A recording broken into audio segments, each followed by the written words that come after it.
خوشحالم که قربون می‌بینم. شما. واسه این آینه کاریایی که اینجا هستم اون کار شماست. آره. از چه زمانی وارد این حوزه شدید و کار کردید و وارد بازسازی صحن شدید؟ من نزدیک، چون آینه کاری در خانواده ما موروثی هستش. اهل کجایین؟ شیراز. به به، شیرازی‌های درجه یک سلام ویژه به همه اهالی شیراز. من نسل پنجم هنر هستم. ماشاءالله. تقریبا سال 89 بود که ما دعوت شدیم به ستاد عتبات و کارمون از سامرا شروع کردیم.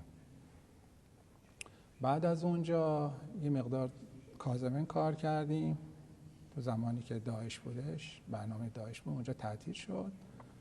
بعد از اون دعوت شدیم نجف. سال 94 اینجا شروع به کار کردیم. این مراحل بازسازی یا ساخت صحن‌ها که انجام میشه، آینه کاری کدوم مرحله است؟ یعنی بعد از آینه کاری معمولا اختتامیش دیگه باید بگیم. آره، مثل رنگ کاری میمونه دیگه، نقاشی ساختمون، نمای کار دیگه. آره دیگه، نمای اصلی هستش دیگه. بعد طراحی‌ها به چه صورتی هست؟ طراحی‌ها رو مشورتی بوده.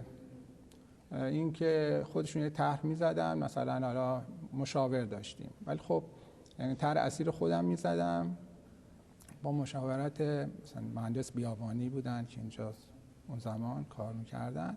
ما یه هماهنگی‌هایی می‌کردیم و کار انجام. یعنی کار گروهی بوده در واقع. آره، ما کلاً اتحاد اصلیشو می‌زدیم، بعد هماهنگی می‌کردیم حالا چه تغییراتی باید داخلش داده بشه و بعد از اون کار انجام میشه.